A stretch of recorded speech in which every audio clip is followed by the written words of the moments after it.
Hey guys, welcome back to Bad Thought Studios. Today is a very special episode.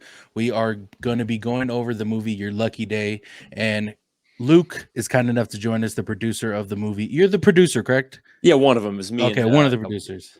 Okay, cool. And producer of the movie Your Lucky Day, he's going to be joining us for this one. Luke, thank you so much for joining us. Appreciate it. Glad to be here, dudes. Of course. And for those who do follow us and don't know who you are, if you don't mind just letting the viewers know who you are and kind of what you do. Sure, I'm Luke Barnett. I'm a writer, actor, producer, and yeah, we're talking about a movie called Your Lucky Day, which was kind of a super low budget indie film that's worked its way onto Netflix as of about a week and a half ago. And when did this movie did it come out before it was on Netflix? Yeah, it came out like VOD style. You know, we did a small theatrical run at Draft House Cinemas, which is like, to me, it's like the coolest theater chain in the country, but it's also like a really small. So it was like a really small release, and then VOD, and then that was probably November, and then Netflix came out a week and a half ago, beginning of March. Beautiful. Yeah, and when I seen it, I was like 2023. I was like, I just saw this like a week ago. Like that's funny. But Yeah, you quickly realize about 40 million more people are on Netflix than pay the $3 to watch indie films. Yeah, exactly. Before we deep dive into the movie, I do want to introduce Jay and the Candid Camper. But Jay, I'll start with you. How's everything, bro? It's always a pleasure talking to you, man. Oh, I Always love being I love being on with you guys. And when you said you wanted to talk to Luke, I was like, dude, I'd love to be a part of that conversation. So thanks for having me on. Always a pleasure. It's good to see you, Luke. And Yeah, you too. Looking forward to this conversation. Such a fantastic film. Oh yeah. Thanks, dudes. Candid Camper. How's everything, brother? How are you? Pretty good. I got some pizza today. It's like a 20-minute trip there and back, but it was worth it, even though it took them forever to make it. And then after that, now here we are, clanging and banging. Yeah, for sure. Okay. So first of all, Luke, I do want to congratulate you. It reached, I believe, number 5 on movies on Netflix, which is huge. Let alone being on Netflix, but it was a great movie. I thoroughly enjoyed watching the movie, and like you said, it was a low budget movie. But what can you tell us about the movie that it kind of excited you about wanting to do it when you first were told about the movie? Well, I got it's kind of an interesting, just whatever. I don't know how much you buy into like serendipity or fate or whatever, but I do. And it was like a weird thing where at some point in the pandemic, like kind of a year in maybe, there was a good friend of mine to this day who I work with a lot, and we made a lot of stuff together. We made 5 other movies together, and it was great. And then he got a really phenomenal real job somewhere in the pandemic. Everything's kind of going to shit. He has 2 kids and stuff, so he got this kind of great job, and he told me about it, and I was like, dude, I'm so pumped for you. I'm so excited. But I was also having a little bit of a moment of like, man, what am I gonna put my focus on following this? And I talked to my wife, and I kind of decided I would essentially focus 100% on writing and acting, and only producing if it was either my stuff or just something that felt like sensibilities wise I have to be a part of it, or I should be a part of it. Otherwise I was just going to focus on writing and acting, and maybe producing my own content. And I didn't think a project like that fit that criteria would really come for another couple of years or something like that. And probably 2 weeks later, I get a call from a casting director named Jessica Sherman, who I'd worked with before. And she basically said, hey, I need you to meet this director. He's got this script called Your Lucky Day based on a short he did like 12 years ago. And I think you need to be the person to produce his movie. And I literally said, I don't think so. Like, I'm good. Not super into this right now. I'm trying to figure out other stuff. And she was like, I just need you to watch the short. I just need you to like meet him. And I was like, I'll watch the short. So I watched the short of Your Lucky Day, which came out in 2010. And I watched another short that he'd made that's also fucking phenomenal. This kind of art film. And literally I was like, okay, send me the script. And then she sent me the script, and I probably got 30 pages in, and I was just like, I'll keep reading it, but let's set up a meeting. Nice. And literally like, that was it, man. The script, the script got you on it. That's crazy. Yeah, the That's script and the dope. short, you know what I mean? It's hard to like, I've worked with a lot of filmmakers in every kind of capacity, and it's hard, dude. It's like making a movie and directing a movie that really stands out and really feels on especially on like no budget stuff that feels like it really is at a pro level and can compete with like a movie that somebody with $5 million or $30 million is making is hard, if not impossible. And so the short, even when I saw the short, I was like, this is a director who, when he makes a feature, it's going to be a fucking awesome feature. Like, I knew that just off the short, and that like very rarely happens. Yeah, and kind of going off of that short budget or smaller budget, this was brought up when we were talking to Jay before in his film, No Vacancy, being located in one place and just being in that liquor store. Not trying to do spoilers. We'll put up a little spoiler Sure. alert thing. That sounds well. But man, I was telling Tony this. I didn't feel like I wanted to leave that liquor store at all. Like, I didn't realize till the end, like, oh shit, now he's outside driving back. Yeah. And that was, I was like, oh, cool. That's smart. Once again, low budget, keep it in one place, and it worked so well for this film.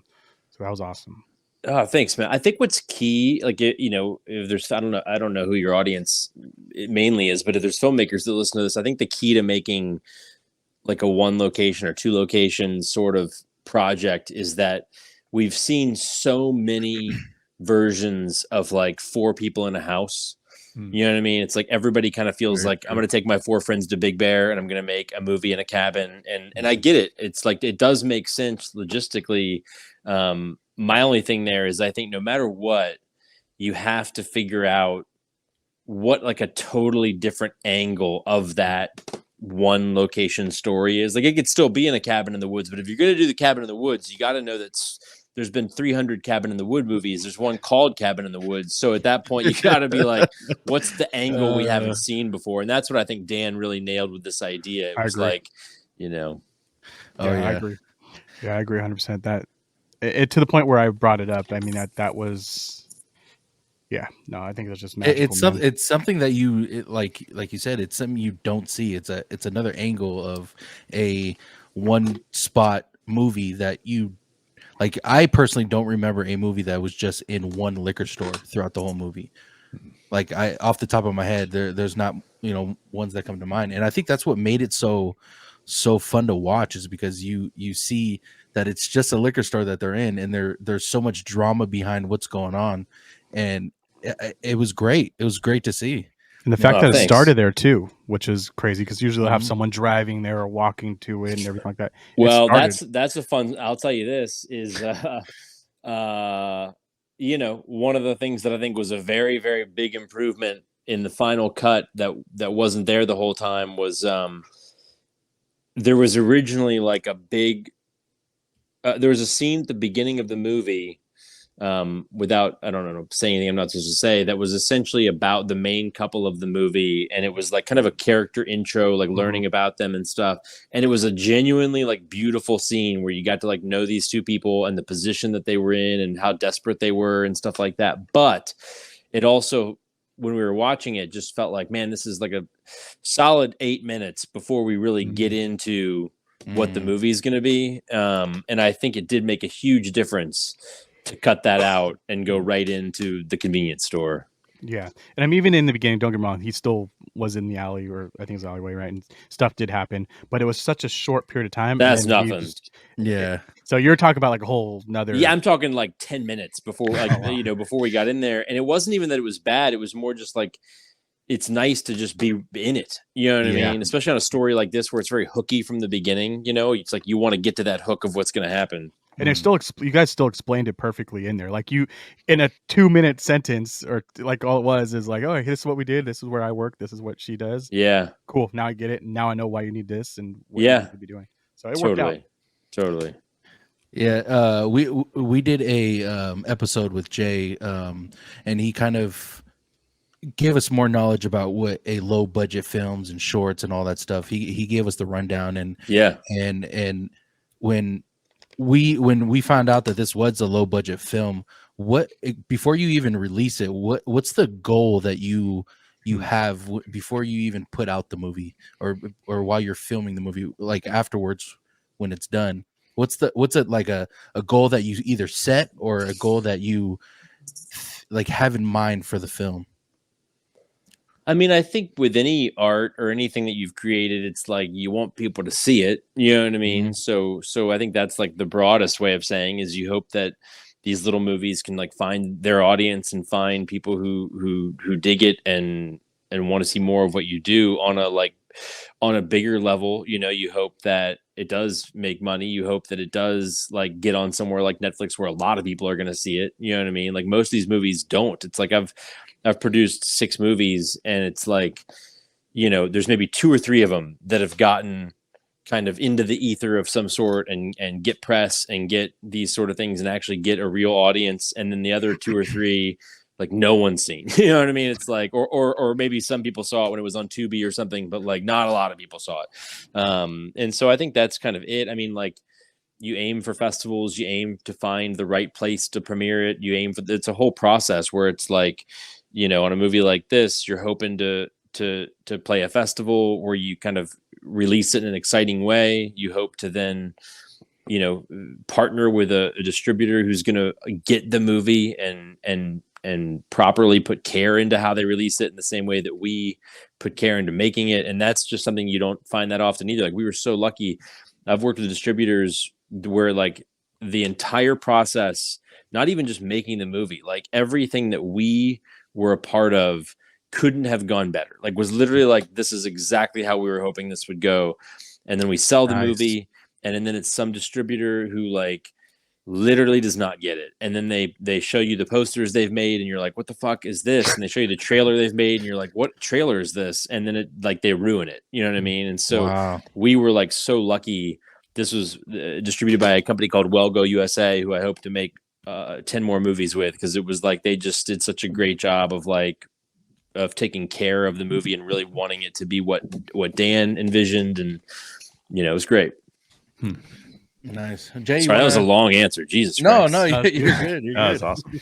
Cut me off. Now Jay, you said you had a question you wanted to ask earlier. Yeah, one of them you already asked, because you asked about how Luke got involved. Okay. What, because the title of producer can mean so many different things. Sure. Like in the casting director's mind, and then in your mind, like what were you thinking? Like I'm gonna bring to this film. Like what was it that you were like, yeah, let me get in on this because I can do these things to really propel this forward. I mean, I think the biggest, nobody knows what a producer does. So like, why don't I just quickly answer that question? Yeah, do it. It's like, you know, in my mind, when you see a movie at the end of the credits, you're going to have a lot of producers listed. You're going to have executive producers and co-producers and associate producers and all kinds of producers. But in that mix, there's going to be 1 to 3, 4 tops producers that it actually says produced by, or it says produced by with a PGA on the end of it, or something along those lines. And usually those people are like the key people in making sure that movie from start to finish is both upholding the director's vision and helping him to get his vision on screen, and also hopefully on a business side of things, helping him to make a commercially successful movie, whether that means it gets sales agents behind it who sell the movie, or it gets into a big festival, or whatever it is. Like, you know, you're essentially overseeing and working with the director to oversee the entire thing from start to finish and making sure it's successful. Now, when you have an executive producer, that could mean all kinds of things, but usually what it means is an executive producer brought something key to that table that helped the movie in a very pivotal way. Now, an executive producer could be somebody who brought Brad Pitt onto the project, and so they got an executive producer credit because they brought you Brad Pitt, and you wouldn't have gotten the movie made without Brad Pitt. They could have brought $100,000 to the project. They could have said, hey, you can shoot in our cabin in Big Bear the entire time. I want an executive producer credit. Like, they brought something to the table that the movie probably wouldn't have been made the way it was without that. And then you've got like co-producer and associate producer that are various tiers of contributing in some meaningful factor to the movie on probably a smaller level than an executive producer, and definitely not as big of a level as the main producer. But so on your lucky day, it's like, you know, it's been 2 years since I joined that going from pre-production through selling the movie, to it being on Netflix. So in a way, that role is kind of on everything from beginning to end. But I know there's a lot of definitions of producer, but that's kind of how I see it. That's Nice. probably one of the best definitions of producers that I've actually ever heard, because it's one of those things that gets, like you say, it gets so confusing so fast about who's doing what. Well, it also becomes like, and I don't know how to, I actually teach a class at a film school on making indie film. And one of the things I find to be the most confusing or people are so confused about, even film students, is like on much smaller stuff, on a short film or maybe even a music video or something like that, a producer on those, sometimes these roles get like flipped, and it's even more confusing because then the executive producer of a commercial, for example, is doing a lot of the things that I did on a movie, and the producer of a commercial is doing what a line producer on a feature does. What the hell is a line producer? A line producer is essentially the person on a feature film that is almost like a logistical manager of something. So they're the first person there to make sure that that the trucks are pulling in, they're locking the door at the end of the night, they're doing the schedule, they're doing the budget, they're cutting payroll. It's very, very much like the accountant. It's very much like an accountant of a movie. They're in their database the whole time, looking at their Excel sheets, and they're making sure that like everyone's paid on time and the schedules are checked in. It's very logistical, very accounting. But sometimes people come out of film school and they confuse that with the main producer. And on a feature film, the main producer is looking at much more big picture stuff. They're dealing with the agent at CIA who reps the actor and is trying to talk them into doing the movie. It's like they're not necessarily, depending on how small the movie is, dealing with like the smaller side, because they might have a line producer doing that, Yeah, Is that usually when you start getting into like bigger films where you start having these extra people on set? mean, I guess, but I would even say on our movies where we shot a movie for we made one movie for $200,000 and we had a line producer, and the line producer handled all that sort of like schedule, budget, payroll, all that stuff. And my focus on that movie was, money, or finding money, finding talent, making the movie happen. It's like bigger picture type stuff. And that makes it easier for you too. I mean, Yeah. it takes a load off your shoulders. Oh yeah, I'd be an awful line producer. Like I'd be so terrible. I'm like awful at that stuff. I did want to ask you about Angus Cloud.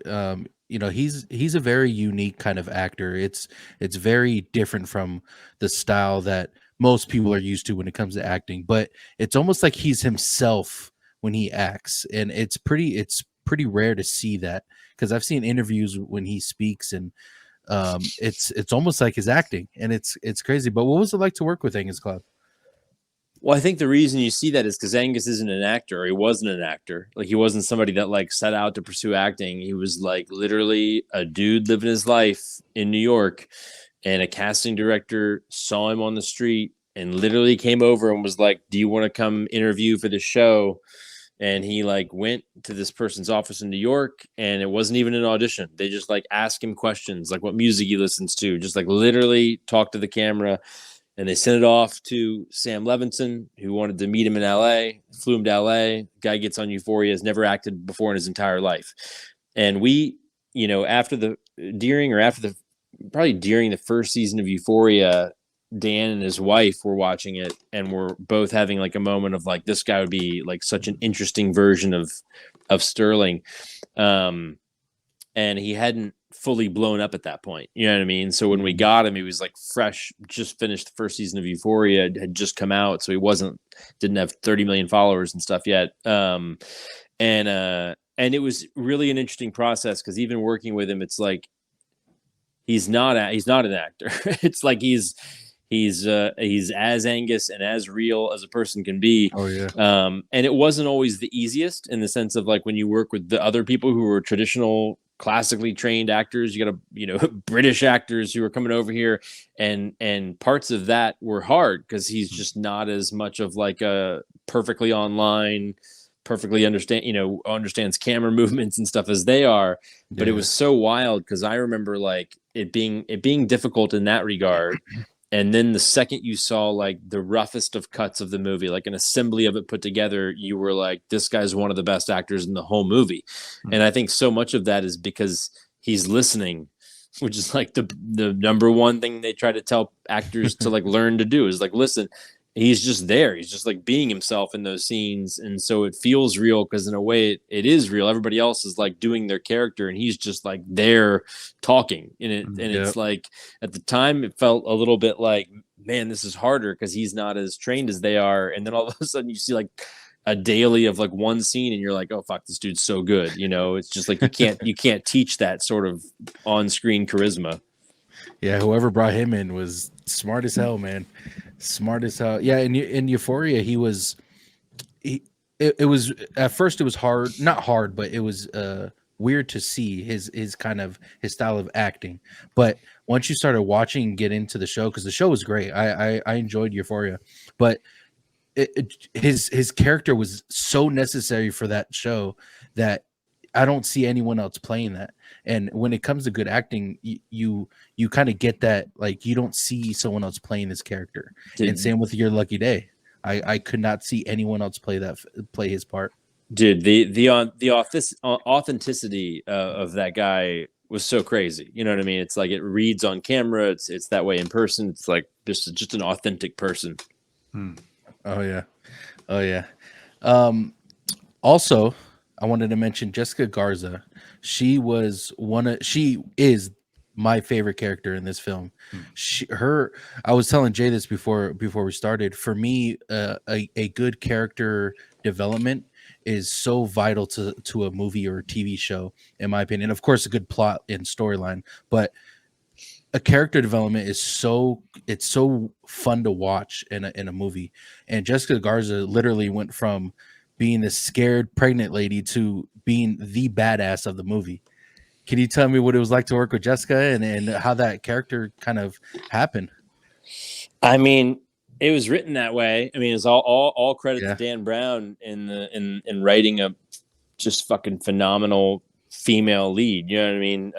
Like ultimate final girl. You know what I mean? Like, but she was amazing. I mean, I think she's going to be a movie star. Like, she had mainly when I remember talking to her on set, and this was like one of, if not the first film she'd ever done, and she'd really only done TV up until this point. And so I think she was definitely like, oh, this is, you know, our set was about as janky as it gets. Like this is like I wouldn't say this is as small as a movie can be, because I've been a part of movies that were shot for like nothing, but it's almost as small as a movie could be. And it felt that way on set sometimes. And so you could tell that she coming from TV was like, how is this going to look good?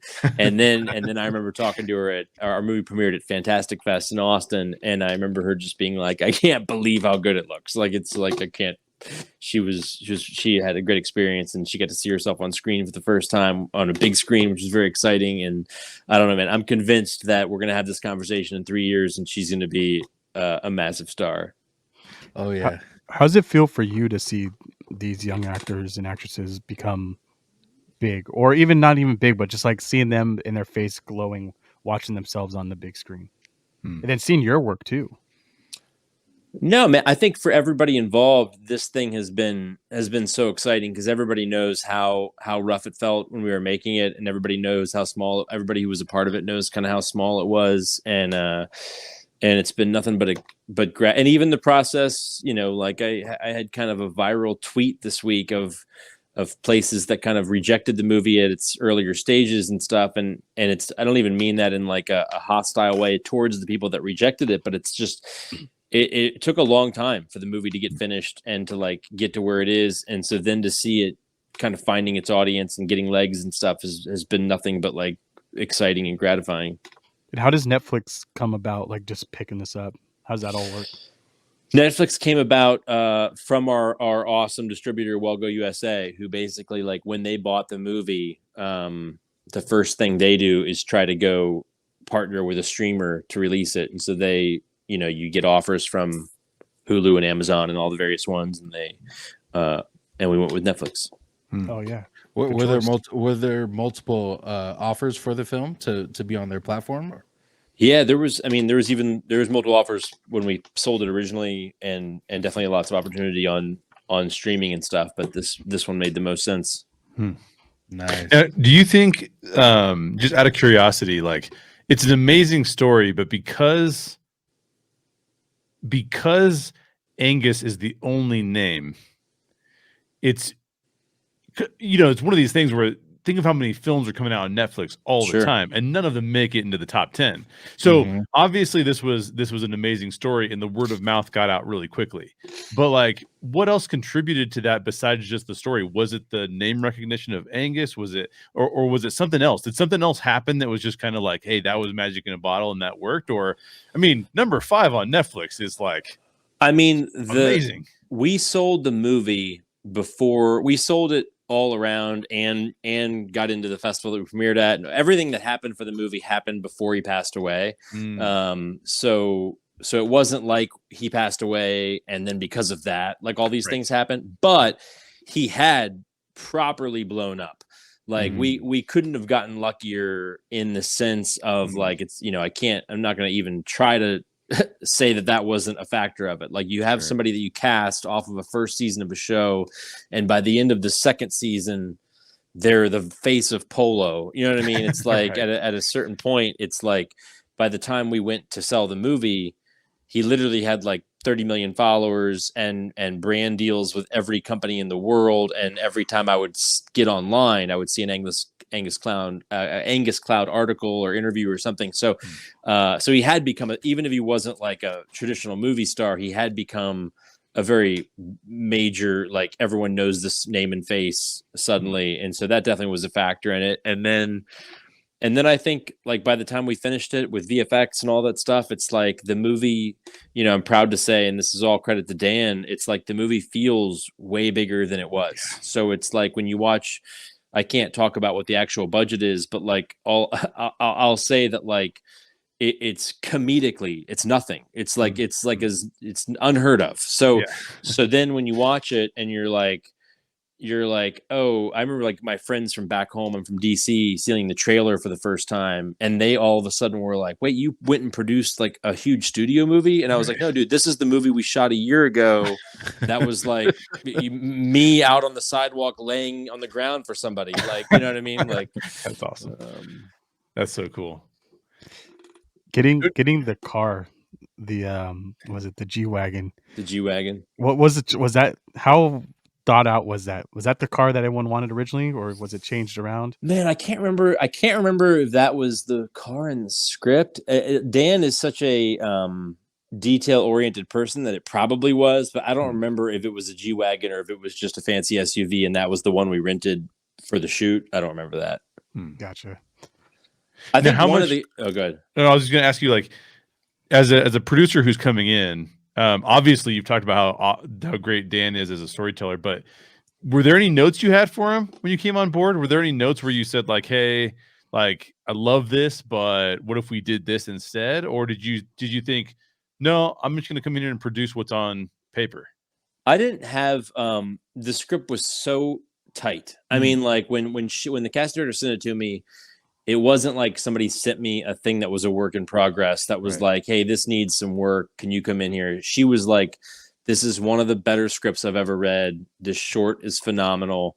You should come in here and help them make the feature a reality. And there wasn't that much. I and other people, I won't take all the credit for this, did give a lot of notes in post. But like those weren't notes of like the story's not good. They were just things like how we talked about the opening scene of like, multiple people agreed that like, especially for a Netflix type audience, you need it to get going or they're just going to turn it off because they didn't pay for it. You know what I mean? Yeah, so it's like stuff like that. And just, as any movie goes through post-production, you're finding places that can be tightened up and things that don't move the story forward. And that's just what it is. But that's not as much of a Dan's project needed help. That's just more what anyone does in these movies. Yeah, that makes a lot of sense. It's awesome. Speaking of that, I know we talked a little bit before we got on, but there was the scene, spoiler alert, we'll put that in there, where one of the main characters gets,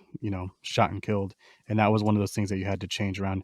How did you guys change that? What was the scene originally, and then did everyone just kind of come up with this idea on the fly?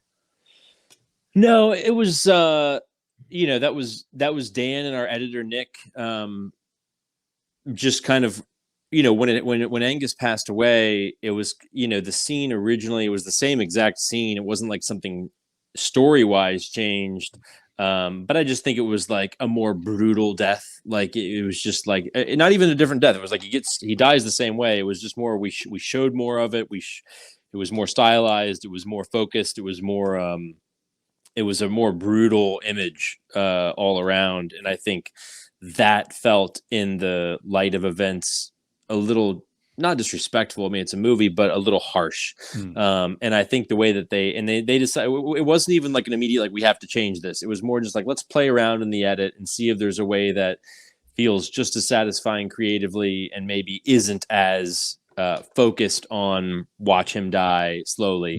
And I think actually, as much as some of the VFX of the gunshot and stuff were cool in the original, for me, I actually like the way it's edited better now. I think it's more like, it feels a little more just like, we're moving on. This isn't a famous guy that just died. This is just one of the characters in the movie, and we've moved on from it. And I actually, story wise, like it more now.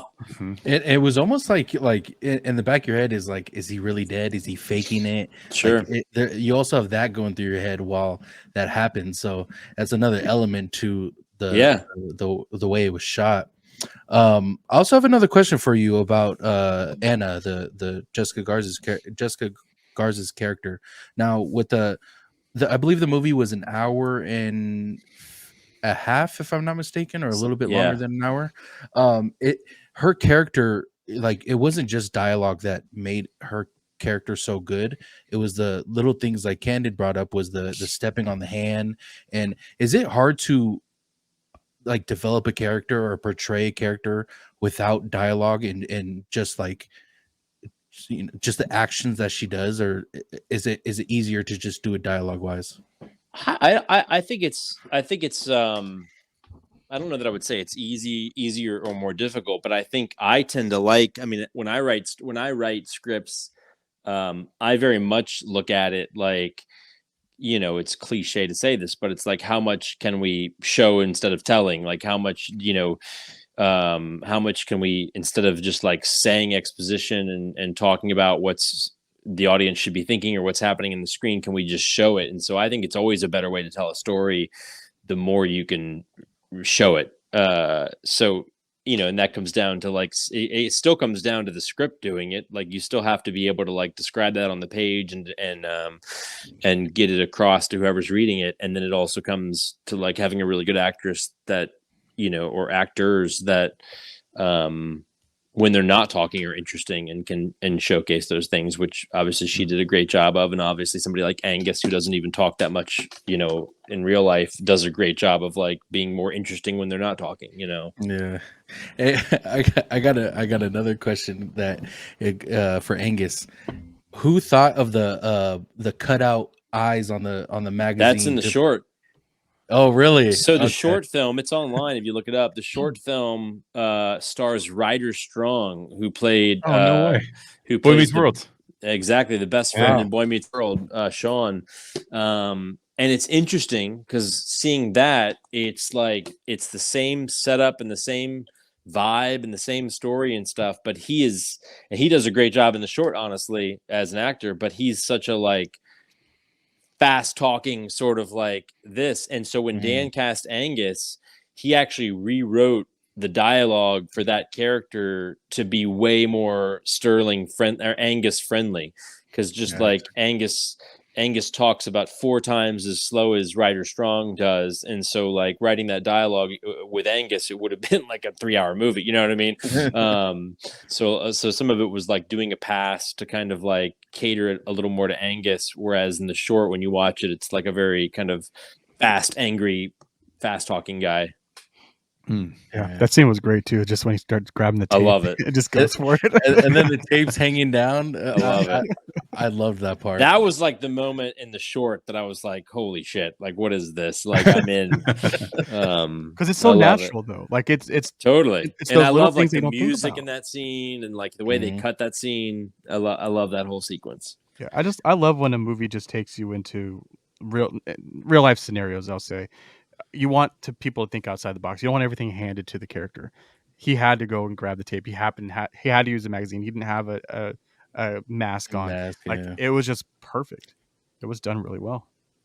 It also plays with it plays so much with your expectations, right? So from a storytelling standpoint, one of the things that I think is just brilliant about it is that the stakes are constantly going up, even though you're not moving locations to another crazy place or whatever. Absolutely. And like, so there's even subtle things like the casting of the younger police officer, the son, right? You kind of think to yourself, like, I did when I was watching the film, I'm like, this guy didn't seem like a cop that much. Like, but that's important for when his father shows up and like, well, this is the cop, obviously, right? And then that actually, the reason he didn't feel like a cop was intentional. And you're like, oh, that's brilliant. You know, I think that there's certain things like that that function so well, even though there's not like, it's a perfect number of moving parts for the length of the film. The stakes keep going up every second of the film. And the fact that you have these surprises is just, it's remarkable. It's just it's an amazingly crafted film. I mean, I can't recommend it enough. I mean, it's a low budget film. I mean, it's phenomenal. Dude, there's some moments that like Dan's also like a total nerd about art and he's a great artist. He was a animator before he started directing, and there's a couple touches in it that like when you start to remember it or notice it, I just think I'm so impressed with some of these details. Like when when he's looking at the porn magazine before he puts the mask on and stuff, it's like one of the porn ads says like, "You can do it, big boy." And it like the way it cuts from him thinking about doing this to like that shot of the ad, and it just says, "You can do it, big boy." And then he like does it. And then even just like we had these custom made, this one sign that we could afford, custom neon that just says "You deserve it" in all red. And it's like the way that it flashes to that at certain times where like somebody's about to get killed or something, it's like, I love touches like that. That's amazing. That's amazing. The scene with the cop in the beginning, it just, I like right when I seen him like walk in and do it and go to the bathroom, like, oh shit, okay, I know something's about to go down. but it still, guys did such a great job at not knowing what the hell was gonna happen, but it just was perfect. It was that classic like cool cop in the bathroom scene. I loved it. Yeah. Did you guys catch the best performance in the film with the truck driver? At the end? At the end? Yeah. Oh, yeah. For those people watching, you got to watch for the Luke cameo because he's in it. Dude, he tips great. He tips great. He tips the wages great. That's right. The way he got it from that seat was phenomenal. You know what the funny thing about that is? That is a combination of not being able to afford more extras and also the extra that was in that seat not being able to time it out with the camera moving, and me finally just being like, I'll sit in the seat because I'm going to be able to time this out right. That's awesome. That's awesome. Funny. So I don't know if you're allowed to answer this. Feel free to say yes or no. Will we be seeing some kind of sequel or anything past this, or is this the final movie for Your Lucky Day? Or if you guys have even thought about making anything past this? Haven't even thought about it, honestly. We're working on Dan's next project right now, which is exciting, but it's like nothing to do with Your Lucky Day. It's like a slightly bigger, I love it. It's a script I read 6 months ago, and I prayed to the gods of Dan Brown that he would bring me on to produce the next one too. And so we're kind of working away at that right now and seeing how that will best get made. But we wouldn't be opposed. I mean, he'd probably be opposed to it. He's purist, but we'll see. He's also like having the dream happen. I couldn't be more excited. It's like this movie's couldn't have opened up more doors for directors. So it's like he's having phenomenal meetings and stuff right now. So while we're trying to put together his next kind of slightly bigger indie. He's also meeting on very exciting stuff. So one way or another, you're gonna see stuff soon. So with let me- success like this, oh, go ahead. Oh, Go let me ahead, Jay. piggyback off that real quick, Candid. You said on Twitter that you would work with Dan anytime, right? You said, I'll work with Dan anytime. Like, what stood out to you with working with Dan? Like, what was it that you said, this is a person I want to work with versus some other people that you might have said, I don't Sure. like that they did this or that or the other thing? I think it's a combo. I mean, one thing that's like, you don't always have. There's people that I would work with that I definitely don't have this with. But like one thing I have with Dan that I don't have with a lot of people is like we just have really similar sensibilities. We like a lot of the same stuff. When we have, he's like one of those people where he lives not in LA, and when we talk, it's like we'll talk for way too long, and then I'll be like, man, I wish Dan lived in LA. You know what I mean? It's like. We just like a lot of the same movies, and I think when we both talk about the kinds of movies we want to make more of, we're always aligned there, and so it just feels like I want to make stuff with a person that I share those things with. And then as a director, I've worked with a lot of great directors who also do this, but one thing that I think all directors should try to do is like have a style, like have a thing, it doesn't always have to be as like over the top distinctive like a Tarantino or somebody where it's like, so that is just that person, but I do think there's something about like not being generic, you know what I mean? It's like I've worked with a lot of directors, probably the majority of directors out there are just kind of generic. It's like they can get decent at figuring out how to make a shot look good, and then they go make their movie, and it's like a 2-shot, a 1-shot, a 2-shot, a 1-shot. It's like you just kind of follow this thing, and it kind of ends up looking almost like a Lifetime movie or something in a way. And I think if you can find a director that like has a style about them and a flair about them, and that could go a myriad of ways all over the place, but I just mean they should have something distinctive that's like, this is that person as a director, and they have a clear vision. Like, again, to go back to like those details of like the neon that says you deserve it, it's like those are such little touches and such little like things that are thought through and intentional that a lot of directors don't have. A lot of directors come in and they just say like, this convenience store looks totally fine, let's set the camera up and go, and I think that made a big difference. That's awesome. Yeah, and I agree, because there's scenes in there too when they're looking at the cameras themselves, and then you have the camera, you guys filming them looking at a camera, and then you zoom in on the camera itself, then back to them, and then back out to the camera of them looking at it, and you're like, oh shit, that's like 4 or 5 different views of one thing. A fun fact for like any film nerds that like listen to this: shot the whole movie on one lens to save time, which really like nobody ever does. No way. Whole That's thing crazy. Shot on like one 35 millimeter prime lens. And to me, it's like one of the best looking movies I've been a part of. And did you say that this was a 16-day shoot? Is that what I 16 days? 16 days, and then Dan and the DP took a weekend, just them two, and they went to Miami and got some exterior, just like kind of B-roll type shots to make it feel bigger as we were, you see them pass signs and the ocean, and there's like certain shots in there that like they just went and got themselves, like kind of stole them. So this now, how many? This is what's insane to me, is that how many scenes were you filming per day? Like, what was this? What did you go in with? Like, hey, we got 16 days.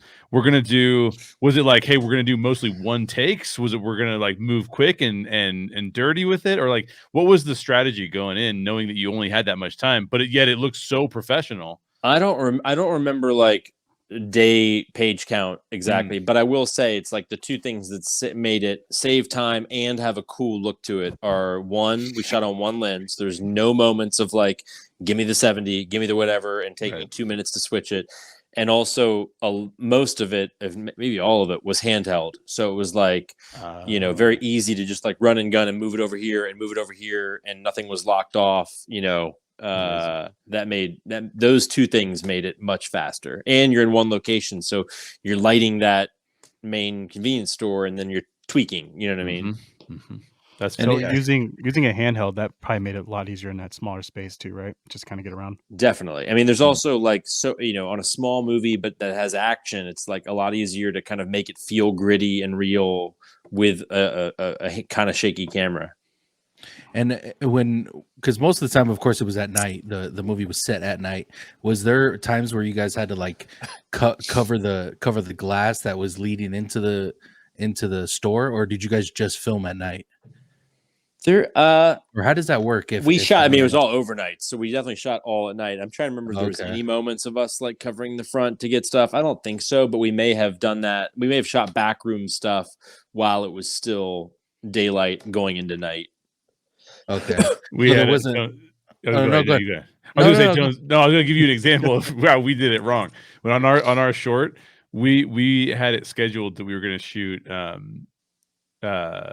We were gonna shoot inside. We were gonna do an interior, but there was too much light pollution coming in from the outside. By the time they rigged it to be cut off, the light was gone anyways. It's like there's people doing stuff for no reason. Oh my God, I've been there too many times, dude. Yeah. And where was Hilarious. this movie filmed at? Commerce, Commerce. Wow. Commerce, LA. No way. Damn. Yeah, it's funny because where I grew up in the Bay Area, and the little alleyway that was Angus was first in the beginning of the film, literally looked like one of the alleyways that I grew up by. Wow. It was so funny. I was like, where the hell did they shoot this? And then I Yeah. seen the store. Of course, it wasn't the like a store I recognized, but it was pretty funny to. That was one of the questions I want to ask you because I was curious, maybe, but The store both- wasn't a real store. The store was we leased out an empty like storefront that had been a weed grow dispensary. They got kicked out, and then we had a production designer build the store. Wow. So is that cheaper going that route than trying to get someone to let you use their convenience store? This one was for sure. I mean, like, and it gave us more hours and stuff to do stuff with it. The convenience store would have worked for like a 2-day shoot, but like to do a whole movie, it would have been kind of nightmarish. Tough. Yeah, been really tough. As far as movies that you've done, was this one of your favorite projects that you've done? Yeah, definitely. I'd say my two favorite projects that I've been a part of are this and one. It came out a couple years ago called Faith Based, which is like it's a satire of the Christian film industry with Lance Reddick and Jason Alexander, and both of those were great experiences from start to finish.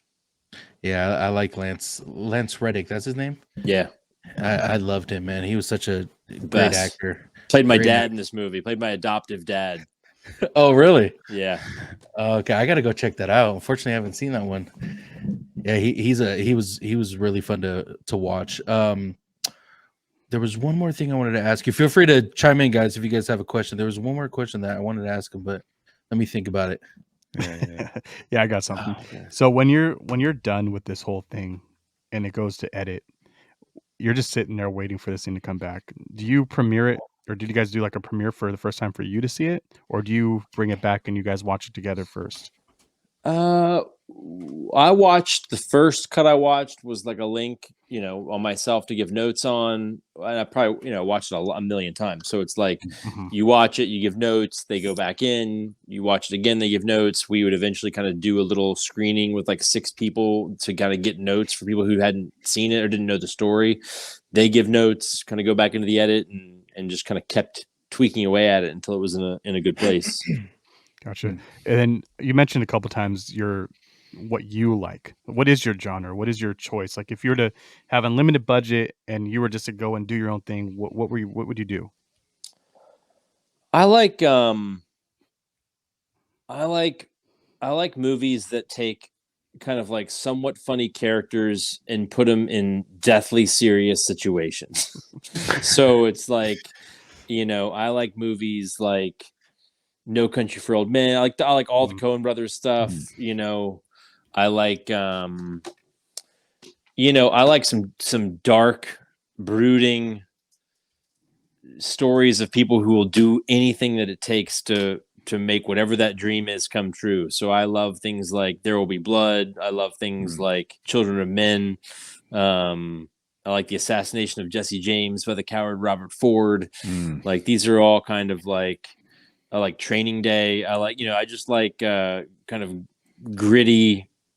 I like American stories that like play around with what I like to think of as like, it's kind of the other side of the Americana cliche. So I like things that explore like the underbelly of America and things that are so American. Like I want to do more stories that take place in like old roller skating rinks and it's 7-Eleven and like, it's like you just have these things that are like so I want to tell the Chuck E. Cheese story, which is like an insane real story of how they made Chuck E. Cheese. Like these things that are like kind of dirty Americana. That's awesome. That's so funny. I literally just heard this like last week that there's so much of what Chuck E. Cheese was. Like there's a whole backstory to it. And I was about to read it too, but I just didn't get into it. Look it up. That's so funny you said that. I found out what the question I was going to ask you is kind of more towards like an indie question. Do you think it's more satisfactory when you do an indie film and it does great rather than this huge budget and it does just, what it expects to do? Do you find more satisfaction doing stuff like that? I hope I can do both so I can get the satisfaction of the indie winning and the beach house that the studio movie failure gets me. Exactly. That's awesome. That's so funny. So this being a win, at what point do you get out of that indie genre, or do you just stay in it because that's all you know, or like how's that work?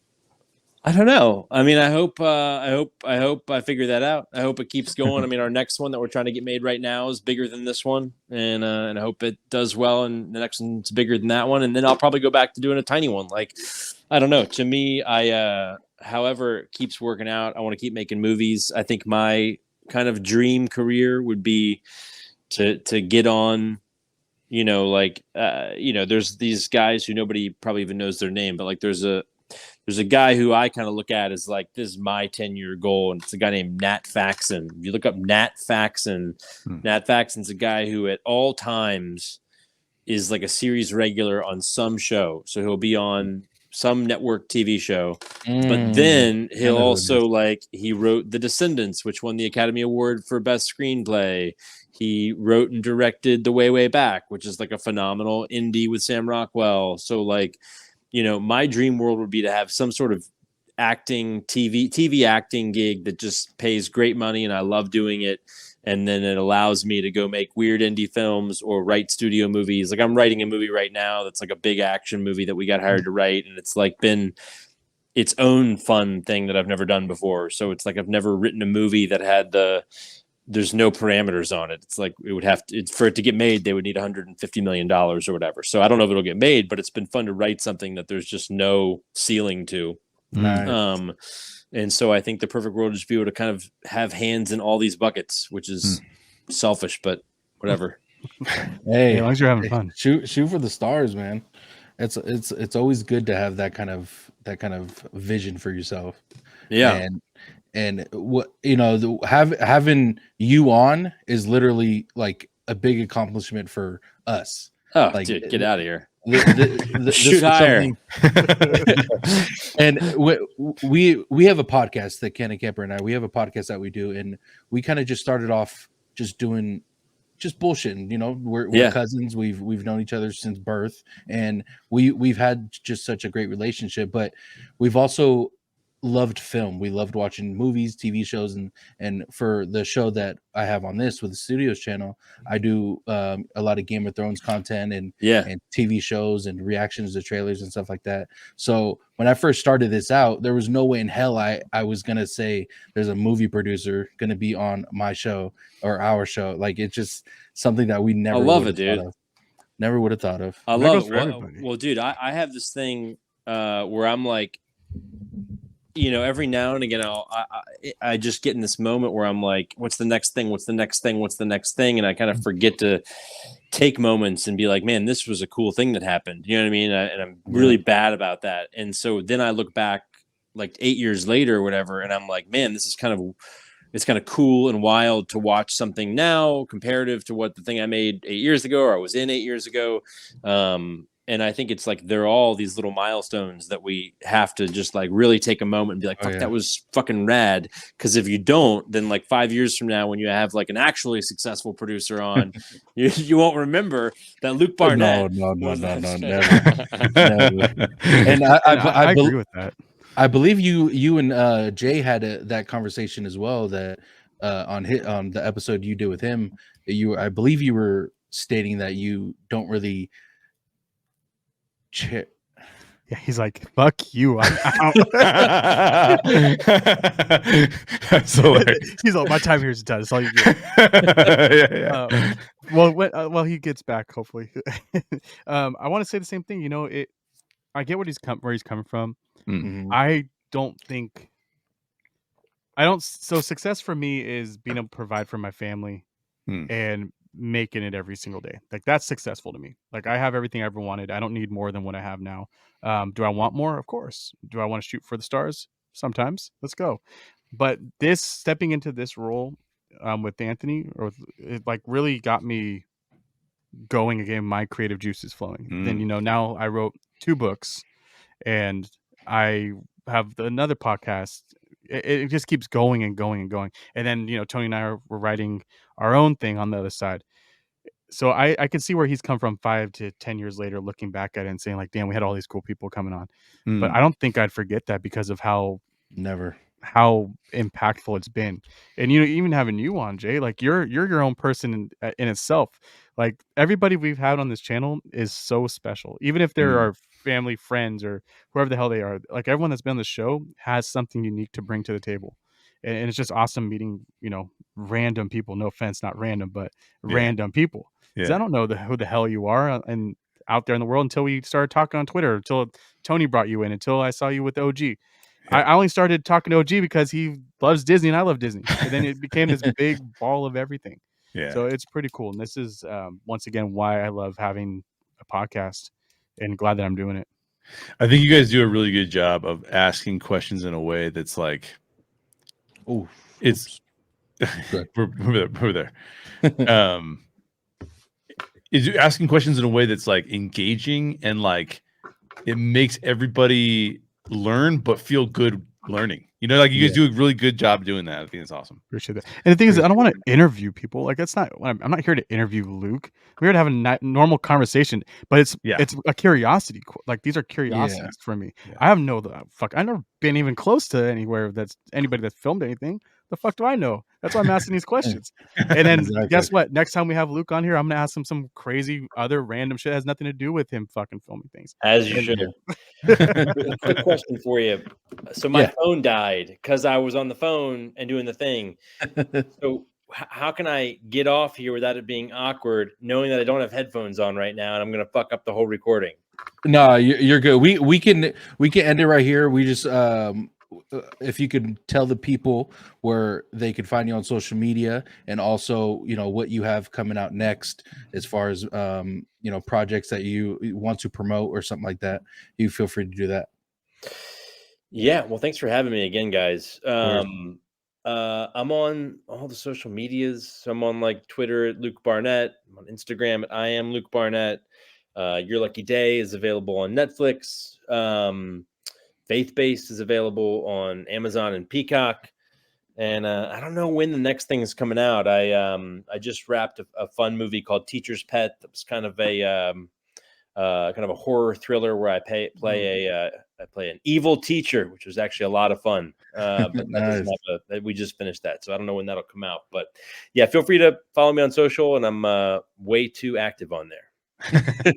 Oh, I love your tweets, by the way. I love your tweets. They're awesome. But Luke, I do appreciate you coming on. It is a pleasure to have you and kind of pick your brain about the movie and stuff like that. So anytime you want to come back and talk about movies, feel free to, you know, hit us up, and we'll love to have you back on. Dude, I'd love to anytime, and good to see you again, Jay. Thanks for bringing me on. Yeah, absolutely, man. Always good to see you. And right, Jay.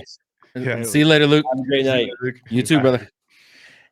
And Jay, yes, the person Jay doesn't get to get out of here yet. No, not yet. We still got like a minute left with them. No, but Jay, I do want to also thank you. If it wasn't for you, you know, we wouldn't have had for one, we wouldn't have had the knowledge we have now as far as writing everything. And I've said this multiple times that you've mostly inspired us to do what we're doing on the side right now.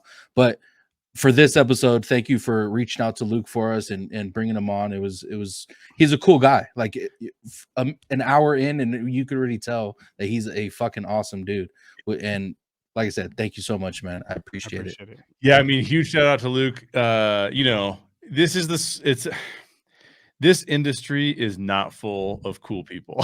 I'm going to be honest, dude. There's some people that you run across that you're like, wow, or people that you thought were cool that end up not being cool. I mean, the whole thing is like is wild, but Luke is one of the good ones. So I was glad he's able to make it, and I knew you would ask him great questions, and I wanted to talk to him again anyways because he's full of like brilliant insights. I mean, the fact that they only used one lens on that film, fucking crazy, is insane. It's insane. Yeah. So just phenomenal stuff. Thanks for having me on. Thanks for letting me be a part of it. And yeah, anytime you guys want to talk, I'm down. As long as I'm not too busy. Of course. We got a lot of big things coming up, and I kind of want to start doing.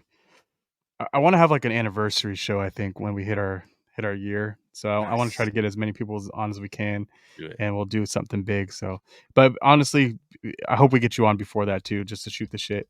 Yeah, absolutely, man. Anytime. Yeah. I love it. That'll be fun. And Jay, like I said, thank you so much, man. Also, if you could tell the people what you have got going on and where they can find you and your projects. Yeah, so you can find me over on How Stories Work with Jay Shearer. I have a lot of good ideas for that channel, but I've been really busy with my day job lately, and my day job's how I make money. So I haven't been able to do that much with that. So I got some ideas, but it's going to take a while for me to get to them. But No Vacancy, my short film, is coming out probably in the next couple months. I still need to talk to my editor / DP who worked on it with me to get a final date. But I can't wait for you guys to see it. And I actually really want to show it to Luke too, because I think it's like his sensibilities as well. I think he would like it from that standpoint. So, yeah, I'm excited to get it into people's hands and get it in people's eyeballs and see what they have to say about it. But hell yeah. Yeah. So we'll see. I'm excited. And I'll post the trailer also in the description below, as well as Luke's and Jay's handles and stuff like that. Yeah, Candy Camper. If you could tell the people where they can find you, bro. Yeah. So it's weird because I forget that I'm on the other podcast today. Yeah, I know. We don't do this. This is like our longest podcast or longest video on your podcast, huh? Yeah. Congratulations. So yeah, you could normally find me the Candy Camper on Bad Thoughts podcast or the Candy Camper on YouTube on my channel. And then you can find me the Candy Camper with an extra R at the end on IG. And then you can also use my Rakuten account, which gets you $30, MLUEHS 3, get you $30 right there. And that's pretty much it. Oh, I actually dropped a new video, just throwing this out there for everybody that watched this whole hour-long thing. I'm starting to dropping videos of movies that I kind of review, but stuff that I haven't seen before that Tony would yell at me normally because I haven't watched them. So he'll say, "Hey, dude, what are you doing?" I'm like, "Oh, I'm watching Suits." So do you know that's like 10 years old, right? Well, shit, I just saw it. So I'm gonna give my 10-year-old review on a show. So yeah, keep an eye out for those. Yeah, guys, hit his link in the bio or in the description below, and you guys will follow him. And also, if you guys follow the channel, make sure you guys follow with a notification bell on, so you guys are notified every time a video is uploaded. If you guys want to follow me on social media, just Tones_TV on all platforms.